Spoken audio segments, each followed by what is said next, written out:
Number 1, આ લોક શું કહેવાય, પરલોક શું કહેવાય? જેને આવડે છૂટશે. આ લોક એટલે શું કહેવાય અને પરલોક એટલે શું કહેવાય, સુખ એટલે શું કહેવાય અને દુઃખ શું કહેવાય, એમ. કેને સુખ કહેવો, કેને દુઃખ કહેવો, કેને આ લોક કહેવો, કેને પરલોક કહેવો. મનનું ધાર્યું થાય એ દુઃખ, મનનું ધાર્યું ન થાય એ પરલોક. સમજાણું? મનનું ધાર્યું ન થાય એ પરલોક કહેવાય અને મનનું ધાર્યું થાય તો આ લોક કહેવાય. વિભાગ 2. મનનું ધાર્યું ક્યાં કરવાનું? ભગવાન સંબંધિત સંકલ્પમાં. એ સંકલ્પ પૂરા થાય તો વાંધો ના આવે. આ લોકમાં દેહ રૂપ વર્તો એ દુઃખ છે અને આત્મા રૂપે વર્તો એ સુખ છે. સમજ્યા ને? આત્મા છે એમાં કોઈ દુઃખ નથી અને દેહ રૂપ મને એમાં બધાય દુઃખ છે.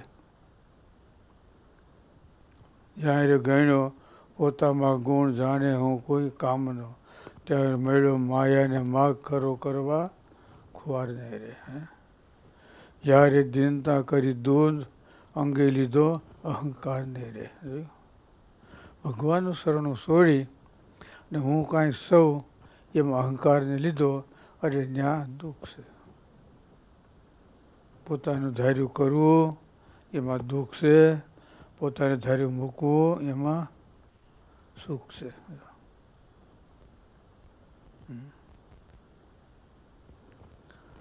ક્યાં કરવાનું ધાર્યું? ભગવાન સ્વયં સંકલ્પ કરો એમ મારે આટલા માળા ફેરવી છે, આટલું ધ્યાન કરવું છે, આટલું ભજન કરવું છે, એમાં આપણે ભગવાન પાસે કહેવાનું, એમાં ધાર્યું કરવાનું. ખબર ને? આ લોક એટલે મૃત્યુ લોક, પરલોક અક્ષરધામ. ટાળ ટડકો કાંઈ નથી. શીતળ શાંત શેરે તેજની ઉપમા નવ દેવાય.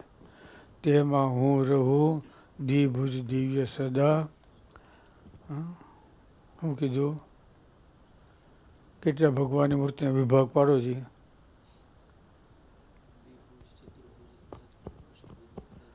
બસ હા.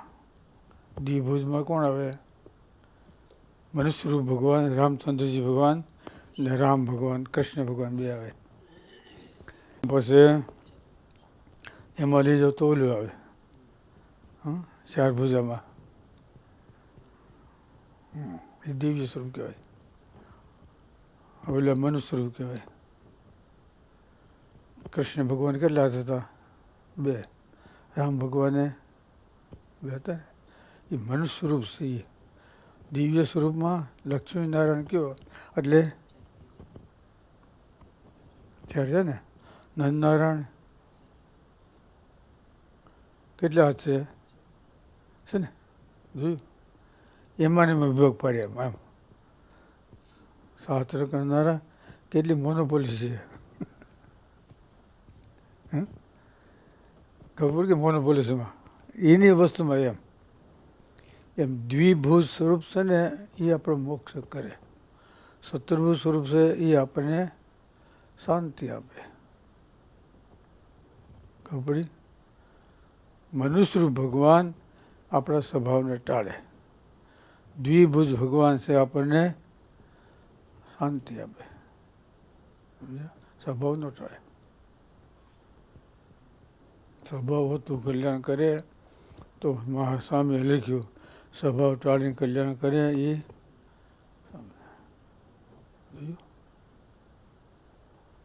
કેટલું ઝીણું કહેતું, ઝીણામાં ઝીણું. જોયું?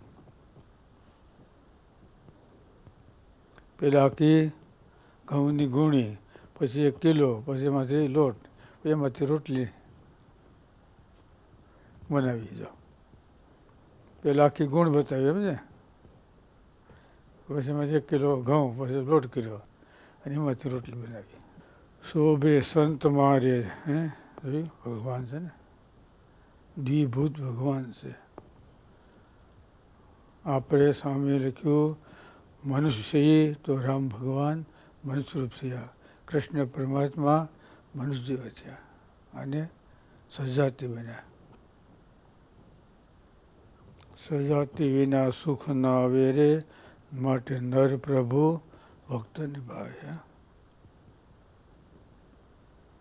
એટલે ભક્ત ચિંતામણીમાં નિષ્કુળાનંદ સ્વામી લખ્યું, જે યોનિમાં ભક્ત હતા એ યોનિમાં ભગવાન અવતાર ધારણ કર્યો.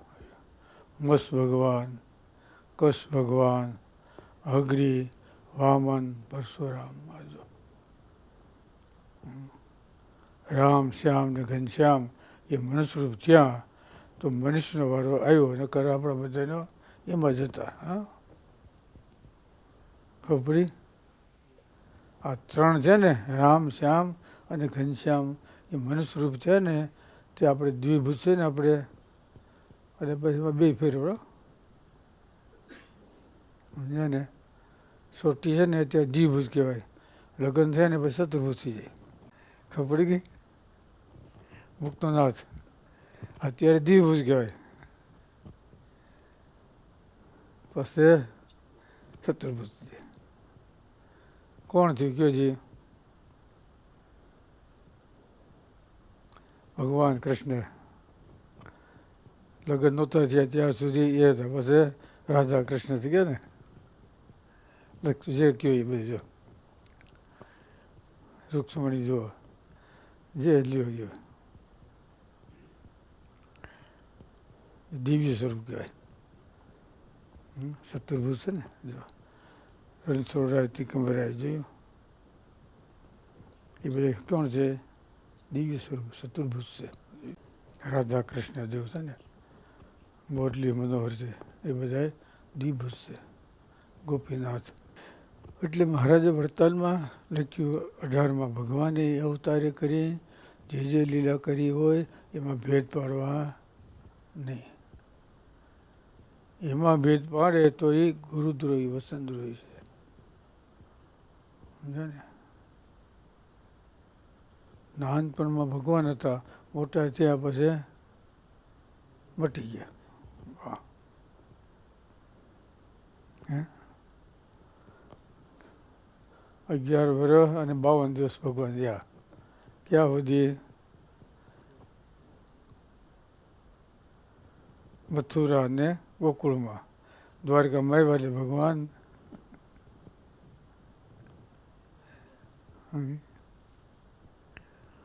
સ્વામી એટલે સાક્ષાત કે ગોકુળમાં જન્મ્યા ત્યારે ભગવાન હતા, મથુરામાં, દ્વારકામાં ગોપી સાથે રાજ કર્યો, એને વિહાર કર્યો, એના સુખ આપ્યા, તો એ ભગવાન તો ભગવાન છે, એમાં ફેરફાર થાય નહીં.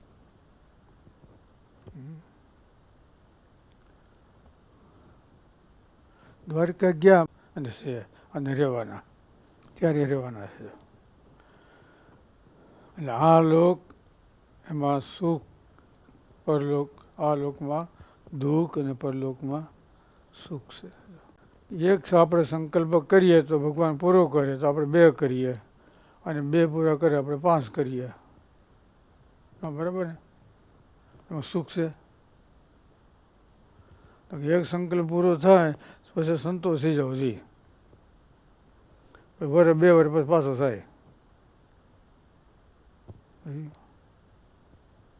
સ્વામી કહેતા, સ્વામી કે અમુક હોય અધૂરી ઘડા હોય ને એ ઝલકાયતા હોય, પૂરણ ઘડો ઝલકાય નહીં. એટલે અમુક પ્રશ્ન પૂછતા હોય કોઈ સમજવા,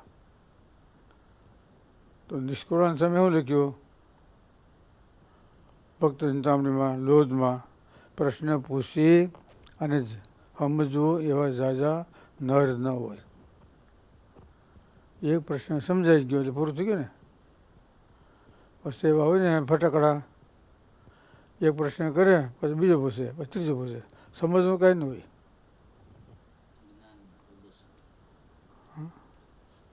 અને કે અમે જ્ઞાની કહેવાય, એમાં જ્ઞાન ન કહેવાય, સરસ્વતી કહેવાય. યાદી છે વધારે, ઘણા હોય ને, ઘણું કંઠે હોય ને તો શું કે જ્ઞાની છે, જ્ઞાની નથી. જ્ઞાન એટલે શું કહેવાય? જેમાં કોઈ દી કાંઈ મતભેદ ન પડે એમ. ભક્તાન સ્વામી જેવા હોય અને ભગવાનની વાત કરતા હોય, 2000 માણસ સભા બેઠી હોય, બધાના પ્રશ્નના જવાબ સાથે 2 પ્રકારે વાત કરે. 2000 બધાને લાગુ પડે. જોયું ને? 2000 માણસની સભા બેઠી હોય, બધાના પ્રશ્નનો જવાબ થતા જાય. મારે માથે માથે, મારા ઉપર છે, મારા ઉપર, મારા ઉપર. પણ સમજવા આવ્યો હોય તો ડોળ આવ્યો ને એને પાણી ડોળાઈ જાય ને એ કામમાં ના આવે. દૂધ બગડી જાય ને પછી એમાં દહીં ન થાય, માખણ ન થાય, ઘી ન થાય, સાય ન થાય, કાંઈ ન થાય. ખબર બગડી ગયું, ખબર છે ને? માખણ, દહીં. એમ જે પાણી ડોળાઈ ગયું એ પાણી કામમાં ના આવે, ન પીવાય, ન નવાય, ન કપડાં ધોવાય, કાંઈ ના આવે. બરાબર ને? અમુક મોળું પાણી હોય પીવાય નહીં પણ કપડાં ધોય, પણ ગંદુ પાણી હોય તો સાફ કરો એટલે ગમે થઈને આવે. ગયા તા કપડાં સાફ કરવા, અમુક ઠેકાણે મેલા થઈને આવે. ક્યાં સુખ છે ને ક્યાં દુઃખ છે, ક્યાં આ લોક ને ક્યાં પરલોક. જોયું? ખાલી 2 શબ્દો પર સ્વામી વાત કરી ને. અહીંથી લઈને અક્ષરધામ સુધી, દરવાજા સુધી લાઈન કરી દીધી. મૃત્યુલોકથી તે અક્ષરધામ સુધી જવાની આ લોક પરલોક અમે લાઈન કરી દીધી. પોતામાં ગુણ મનાય એ અજ્ઞાન છે. પોતામાં ધૂનતા મનાય. એટલે સ્વામી કે ભગવાનના ભક્તની આગળ મોક્ષના માર્ગમાં આપણી પૌણશેર બુદ્ધિ કરવી અને ભગવાનના ભક્તની હવાશેર કરવી. સ્વામી કે એ સમજે છે ને હું ભગવાનના માર્ગમાં સમજતો નથી.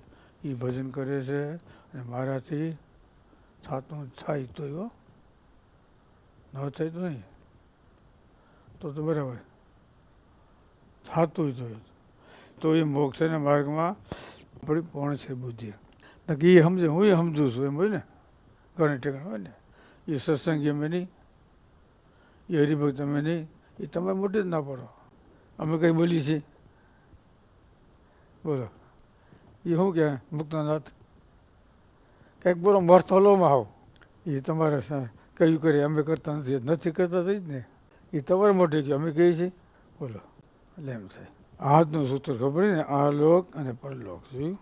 121મું કિરણ, 121મું છે ને. સારું, સહેજાન.